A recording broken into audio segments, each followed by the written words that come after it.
আলুর মধ্যে হারপিক মিশিয়ে দিয়েই আপনারা যদি বাড়িতে একবার ব্যবহার করে নেন, আগামী 5 বছর আপনাদের বাড়িতে না তো মশা দেখতে পাবেন, না টিকটিকি, না ইঁদুর, না আরশোলা, না কোনো পোকামাকড়। 100% কার্যকরী এই রেমেডিটা। আমাদের প্রত্যেকেরই বাড়িতে কিন্তু টিকটিকি, মশা, আরশোলা, ইঁদুর বা ছোটোখাটো পোকামাকড় রয়েছে। যখন এদের উপদ্রব অনেকটাই বেশি হয়ে যায়, আমরা দেখবেন বাজার থেকে বিভিন্ন ধরনের ওষুধ কেমিক্যাল কিনে নিয়ে আসি। বিশেষ করে বাড়িতে যখন মশার উপদ্রব অনেকটাই বেশি হয়ে যায়, অনেকে আমরা মশা তাড়ানোর জন্য বিভিন্ন ধরনের কয়েল, মশা মরার ধূপ বা সলিউশনের ব্যবহার করি। তবে কয়েল বা মশা মরার ধূপের এতটাই স্ট্রং গন্ধ থাকে, অনেকেরই বাড়িতে দেখবেন ছোট বাচ্চারা রয়েছে, বয়স্করা রয়েছে, তাদের অনেক সময় কাশি হয় বা শ্বাসকষ্টও হয়ে থাকে। তাছাড়াও বাড়িতে যদি ইঁদুরের উপদ্রব অনেকটাই বেশি হয়ে যায়, আমরা অনেকে দেখবেন বাজার থেকে বিভিন্ন ধরনের ওষুধ, স্প্রে বা বিভিন্ন কেমিক্যাল কিনে নিয়ে আসি ইঁদুর মারার জন্য। তবে ইঁদুর এমন জায়গায় মরে পড়ে থাকে, সহজে খুঁজেও পায় না, বাজে দুর্গন্ধ ছড়ায়, অনেকটা খাটাখাটনি করে খুঁজে বেরও করতে হয়। তাছাড়াও অনেকেরই বাড়িতে ছোট বাচ্চারা রয়েছে, যার কারণে আমরা ইঁদুর মারা ওষুধ কেমিক্যাল ব্যবহার করতেও অনেকে ভয় পায়। তবে আমি আপনাদের কাছে এমনই একটা রেমেডি শেয়ার করব, যেটা একবার ব্যবহার করলে আপনারা বাড়িতে না তো ইঁদুর দেখতে পাবেন, না টিকটিকি, না মশা, না আরশোলা, না ছোটোখাটো পোকামাকড়। তো সবার প্রথম নিতে হবে আলু। আলু আমরা প্রত্যেকেই রান্নাতে ব্যবহার করে থাকি। তবে আজ কিন্তু মশা, মাছি, ইঁদুর, টিকটিকি বা ছোটোখাটো পোকামাকড় তাড়ানোর ক্ষেত্রে ব্যবহার করব। অনেক সময় দেখবেন আলুর মধ্যে অঙ্কুরিত হয়ে যায়। তাছাড়াও কখনো কখনো দেখা যায় সবুজ আলুও কিন্তু বাড়িতে নিয়ে আসা হয়, তখন সেই আলু কিন্তু আমরা ব্যবহার করি না। সেই ধরনের আলু নেওয়ার চেষ্টা করবেন। যেহেতু আমি পুরো আলুটা ব্যবহার করব না, তাই আলুর কিছুটা অংশ কেটে নিয়েছি। আলুর মধ্যে এমন বেশ কিছু প্রপার্টিস থাকে, যেটা আমাদের মশা, মাছি, ইঁদুর, টিকটিকি, আরশোলা বা পোকামাকড় তাড়ানোর ক্ষেত্রে আমরা ব্যবহার করতে পারি। তবে এর ব্যবহারের সঠিক পদ্ধতিটা আপনাদেরকে জানতে হবে। গ্রেটার নিয়েছি, গ্রেটারের সাহায্যে আলুটাকে এখানে আমি গ্রেট করে দিচ্ছি। আপনারা চাইলে আলুটা কিন্তু এখানে থেতো করেও ব্যবহার করতে পারেন। আমরা অনেকে আছি দেখবেন মশার উপদ্রব বেশি হয়ে গেলে বিভিন্ন ধরনের কয়েল বা অল আউটের ব্যবহার করি, বা মশা মরার ধূপেরও ব্যবহার করে থাকি। তবে আজকের পর থেকে আপনারা যদি এই রেমেডিটা বাড়িতে একবার ব্যবহার করে নেন, আপনাদের কিন্তু কোনো রকমের মশা তাড়ানোর ধূপ, কয়েল বা কোনো সলিউশনের ব্যবহার করতেই হবে না। এতটাই পাওয়ারফুল এই রেমেডিটা। তবে যে শুধুমাত্র মশাই তাড়ানোর ক্ষেত্রে এটা ব্যবহার হবে তা কিন্তু নয়। আপনাদের বাড়িতে ইঁদুর, আরশোলা, টিকটিকি বা ছোটোখাটো যে কোনো পোকামাকড় থাকুক না কেন, সেটা তাড়ানোর ক্ষেত্রে এই রেমেডিটা কিন্তু আপনারা ব্যবহার করতে পারবেন। এই রেমেডিটা এতটাই পাওয়ারফুল, যে কোনো ধরনের পোকামাকড় কিন্তু এটা ব্যবহার করলে চলে যাবে। তো আলুটা এখানে গ্রেট করে নিয়েছি, আর নিয়েছি এখানে কিছুটা লবঙ্গ। অবশ্যই লবঙ্গর মধ্যে যাতে ফুলগুলো থাকে সেটা দেখে নেবেন। লবঙ্গর মধ্যে এমনিতেই একটা স্ট্রং গন্ধ থাকে, তবে এটা ডাইরেক্ট ব্যবহার না করে কি করবেন, এটাকে আপনারা একটু থেতো করে নেবেন, তারপর এর মধ্যে দিয়ে দেবেন। আর নিয়েছি এখানে লেবু। খারাপ হয়ে যাওয়া লেবুরও এখানে ব্যবহার করতে পারেন।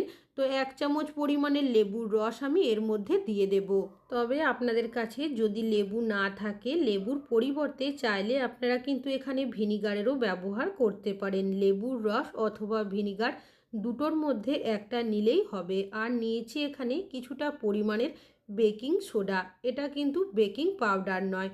এবার সব উপকরণগুলোকে খুব ভালো করে মিশিয়ে নেব। যেহেতু আগে এখানে লেবুর রসের ব্যবহার করা হয়েছে, বেকিং সোডা দেওয়ার কারণে দেখবেন এই মিশ্রণটা কিন্তু অনেকটাই ফুলে উঠবে।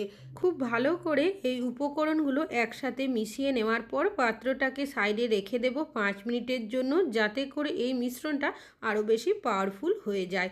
অন্যদিকে এখানে একটা পাত্র নিয়েছি, এবার এর মধ্যে দিয়ে দিচ্ছি 1 বাটি পরিমাণের নর্মাল জল। আর নিয়েছি এখানে আমি কর্পূর, যে কর্পূর পুজোর জন্য ব্যবহার করি। তো কর্পূরটাকে গুঁড়ো করে এর মধ্যে দিয়ে দিয়েছি। আর নিয়েছি এখানে শ্যাম্পু। আপনার এখানে যে কোনো শ্যাম্পুর ব্যবহার করতে পারেন। 1 চামচ পরিমাণের শ্যাম্পু আমি এর মধ্যে দিয়েছি। এবার শ্যাম্পু আর যে কর্পূরটা জলের মধ্যে দিয়েছি, সেটাকে খুব ভালো করে মিশিয়ে নিতে হবে। এইভাবে করে মেশালেই দেখবেন যখন ফেনার মতো তৈরি হয়ে যাবে, তখন কি করবেন, আগে থেকে যে মিশ্রণটা বানিয়ে রেখেছিলেন সেটা দিয়ে দেবেন। তারপর এটাকে আবারও এইভাবে করে মিশিয়ে নেবেন। খুব ভালো করে যখন এটা মিশে যাবে তারপর এই পাত্রটাকে সাইডে রাখবেন আর নিয়ে নেবেন এমন একটা পাত্র যেটা কোনো খাবার কাজে ব্যবহার করেন না। এখানে আমি হারপিক নিয়েছি, কিছুটা পরিমাণের হারপিক এর মধ্যে দিয়েছি আর নিয়েছি এখানে একটা পুরনো ছাঁকনি। যে মিশ্রণটা বানালাম সেটাকে এর মধ্যে দিয়ে আমি ছেঁকে নেব। তবে ছাঁকনির মধ্যে যে অংশগুলো রয়েছে ছেঁকে নেওয়ার পর সেটাও কিন্তু ফেলবো না, এটাও পরে ব্যবহার করব। এই মিশ্রণের মধ্যে দেওয়া হয়েছিল গ্রেট করা আলু, লবঙ্গ, দেওয়া হয়েছে লেবুর রস, বেকিং সোডা, শ্যাম্পু আর ভিনিগার। একসাথে মিশে যাওয়ার কারণে এই সলিউশনটা অনেক বেশি পাওয়ারফুল হয়ে গেছে। একটা স্প্রে বোতলের মধ্যে কিছুটা সলিউশন ভরে নিচ্ছি আর বাকিটা সাইডে রাখবো পরে ব্যবহার করার জন্য। এই সলিউশনটা এতটাই পাওয়ারফুল, আপনারা বাড়িতে যদি একবার ব্যবহার করেন বাড়ি থেকে মশা, মাছি, ইঁদুর, টিকটিকি, আরশোলা সব কিছুই কিন্তু তাড়িয়ে দিতে পারবেন। তবে সব জায়গার মধ্যে এই সলিউশনটা কিন্তু আমরা স্প্রে করতে পারবো না, এই গন্ধটা অনেকটাই পাওয়ারফুল। তো সেক্ষেত্রে আপনারা কি করবেন, এখানে একটা পুরনো কন্টেনার নিয়েছি আর আগে যে মিশ্রণটা ছেঁকে রেখেছিলাম সেটা পুরোটাই এর মধ্যে আমি দিয়ে দিচ্ছি। আর নিয়েছি এখানে বেশ কিছুটা পরিমাণের খারাপ হয়ে যাওয়া আটা। এখানে আপনারা আটা, ময়দা, চালের গুঁড়ো, বেসন যে কোনো কিছুর ব্যবহার করতে পারেন। তো আমি এখানে 2 চামচ পরিমাণের আটা দিয়েছি। এখানে আমি হারপিক, বেশ কিছুটা পরিমাণের হারপিক আমি এখানে দিয়েছি। আর এই হারপিকটা কিন্তু কিচেনে বিভিন্ন কাজে ব্যবহার করি, এটা টয়লেটের হারপিক নয়। তারপর এটাকে খুব ভালো করে মিশিয়ে নিতে হবে। আর এখানে কিন্তু কোনোভাবেই জলের ব্যবহার করা যাবে না। আগে যে মিশ্রণের মধ্যে কিছুটা জল ছিল সেটা দিয়ে কিন্তু এটাকে এইভাবে মিশিয়ে নিতে হবে। এখানে এমন বেশ কিছু উপকরণ রয়েছে যেগুলো মিশিয়ে নেওয়ার কারণে এটা একটা পাওয়ারফুল সলিউশন তৈরি হয়ে যাবে। বিশেষ করে দেওয়া হয়েছে গ্রেট করা আলু, কর্পূর, দেওয়া হয়েছে বেকিং সোডা, এমনকি দেওয়া হয়েছে শ্যাম্পু আর হারপিক। তাছাড়াও ব্যবহার করা হয়েছে লবঙ্গ। কিভাবে ব্যবহার করবেন, এখানে আমি বেশ কিছুটা কার্টনের টুকরো নিয়েছি। আপনারা যদি পেপার নেন সেই ক্ষেত্রে মোটা ডবল করে পেপারটা কিন্তু এখানে নেবেন। বেশ কিছুটা করে মিশ্রণ আমি প্রত্যেকটা কার্টনের মধ্যে দিয়ে দিচ্ছি। আমাদের অনেকেরই বাড়িতে দেখবেন ইঁদুরের উপদ্রব অনেকটাই বেশি হয়ে যায়, যার কারণে বাজার থেকে বিভিন্ন ধরনের ওষুধ, কেমিক্যাল বা স্প্রে কিনে নিয়ে আসি ব্যবহার করার জন্য। তবে আজকের পর থেকে কিন্তু আপনারা কোনো রকমের ওষুধ, কেমিক্যাল কিনে না নিয়ে এসে এইভাবে একটা পাওয়ারফুল রেমেডি যদি বাড়িতে একবার ব্যবহার করে নেন, আপনাদের বাড়ি থেকে ইঁদুর, আরশোলা বা ছোটোখাটো পোকামাকড় খুব সহজেই তাড়িয়ে দিতে পারবেন। এখানে আমি সামান্য পরিমাণের ঘি ছড়িয়ে দিয়েছি। ঘিয়ের স্ট্রং গন্ধের কারণে ইঁদুর, আরশোলা বা ছোটোখাটো পোকামাকড় খেতে আকৃষ্ট হবে। তবে এগুলো ব্যবহার করার আগে আপনারা স্প্রেটা কোথায় ব্যবহার করবেন, যেখানে আপনারা আরশোলা, ছোটোখাটো পোকামাকড়, টিকটিকি দেখতে পাবেন তার মধ্যে যদি সলিউশনটা স্প্রে করে দিতে পারেন, দেখবেন সাথে সাথেই কিন্তু ওরা সেখান থেকে চলে যাবে। আর যদি মশার উপরে স্প্রে করতে পারেন সেক্ষেত্রে সাথে সাথেই ঘোরের মতো হয়ে কিন্তু মেঝেতে পড়ে যাবে।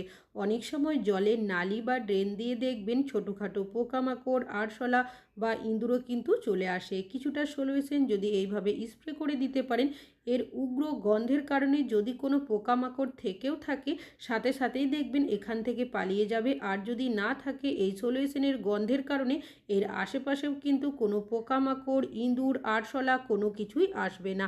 তাছাড়াও সন্ধ্যাবেলা বা বিকেলের দিকে অনেক সময় আমরা জানালা খোলা রেখে দিই, সেক্ষেত্রে দেখা যায় বাড়ির বাইরে থেকে ছোটোখাটো পোকামাকড়, মশা বাড়ির ভেতরে চলে আসে, যেগুলো খাওয়ার জন্য অনেক সময় টিকটিকিও কিন্তু বাড়ির এখানে ওখানে ঘুরে বেড়াতে দেখা যায়। তো আপনারা চেষ্টা করবেন সন্ধ্যার আগে জানালা দরজা বন্ধ রাখার, সেক্ষেত্রে কিছুটা হলেও দেখবেন মশা বা ছোটোখাটো পোকামাকড় বাড়ির বাইরে থেকে ভেতরে আসবে না। তাছাড়াও যদি কিছুটা সলিউশন স্প্রে করে দিতে পারেন, এর উগ্র গন্ধের কারণে দেখবেন বাড়ির বাইরে থেকে কোনো রকমের পোকামাকড় বা কোনো মশা আসবে না।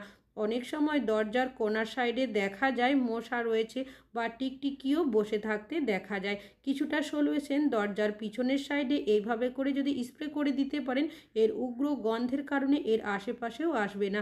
তাছাড়াও যেখানে ফ্রিজ থাকে, ওয়াশিং মেশিন থাকে বা আলমারি থাকে, তার পিছনের সাইডেও অনেক সময় দেখা যায় টিকটিকি থাকে। তো কিছুটা সলিউশন আপনারা এইভাবে স্প্রে করে রাখবেন।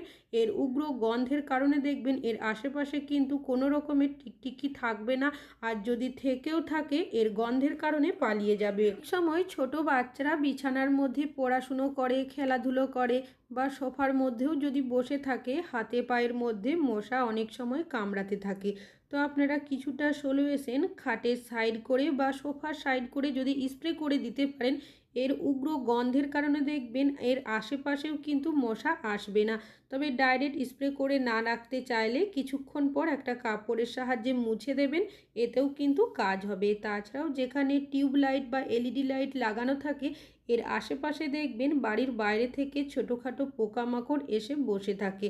কিছুটা সলিউশন যদি আপনারা এইভাবে স্প্রে করে দিতে পারেন, যদি কোনো পোকামাকড় থেকেও থাকে সাথে সাথেই ঘোরের মতো হয়ে যাবে, আর যদি না থাকে তাহলে এর উগ্র গন্ধের কারণে এর আশেপাশেও কিন্তু কোনো পোকামাকড় আসবে না, আর টিকটিকিও কিন্তু এদের খাওয়ার জন্য আসবে না। এই সলিউশনটা এতটাই পাওয়ারফুল। তাছাড়াও টয়লেটের মধ্যেও মশার উপদ্রব অনেকটাই থাকে, কিছুটা সলিউশন টয়লেটের মধ্যেও স্প্রে করে দেবেন। তাছাড়াও কোমোডের পিছন দিকেও অনেক সময় টিকটিকি দেখা যায়। এই সলিউশনটা এতটাই পাওয়ারফুল, দেখবেন না তো মশা থাকবে না কোনো টিকটিকি থাকবে এখানে।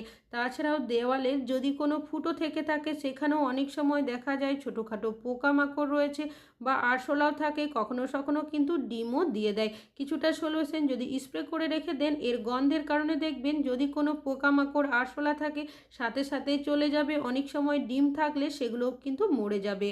তবে সব জায়গার মধ্যে কিন্তু আমরা এই সলিউশনটা স্প্রে করতে পারবো না, যেহেতু এই সলিউশনের একটা স্ট্রং গন্ধ রয়েছে। বিশেষ করে যখন আমরা বাসনপত্র ধুয়ে রেখে দিই রাত্রেবেলা, ধোয়া বাসন হোক কি এঁঠোকুটো বাসন, অনেক সময় ইঁদুর, আরশোলা বা ছোটোখাটো পোকামাকড় মুখ দিয়ে দেয়।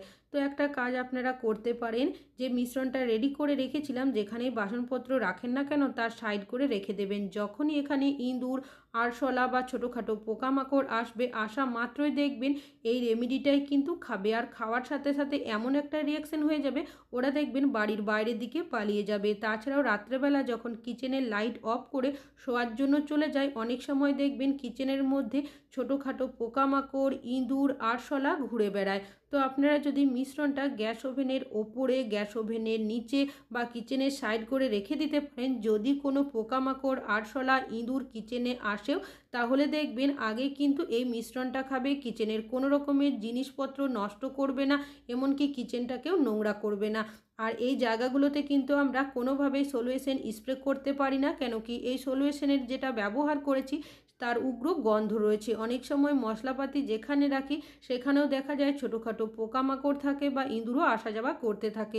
এখানেও কিন্তু আপনারা এইভাবে মিশ্রণটা রেখে দিতে পারেন। তাছাড়াও কার্টনের যে বক্সগুলো থাকে, অনেক সময় দেখা যায় যে জিনিসপত্র আমাদের ব্যবহার করা হয় না সেগুলো বাড়িতেই রেখে দিই। বিশেষ করে কার্টনের বক্স যদি থেকে থাকে, ব্যবহার করা যদি না হয়, সেক্ষেত্রে বাড়ির বাইরে ফেলে দেবেন। যদি রাখেন সেক্ষেত্রে আপনারা কি করবেন, এই যে রেমেডিটা বানিয়েছি সেটা অবশ্যই দিয়ে রাখবেন, আর প্রয়োজন না হলে কোনো রকম জিনিসপত্র কিন্তু রাখবেন না। সেক্ষেত্রে দেখা যায় ছোটোখাটো পোকামাকড় বা আরশোলা কিন্তু বাড়িতে অনেকটাই হয়ে যায়। আশা করছি আপনাদের রেমেডিটা কাজে আসবে।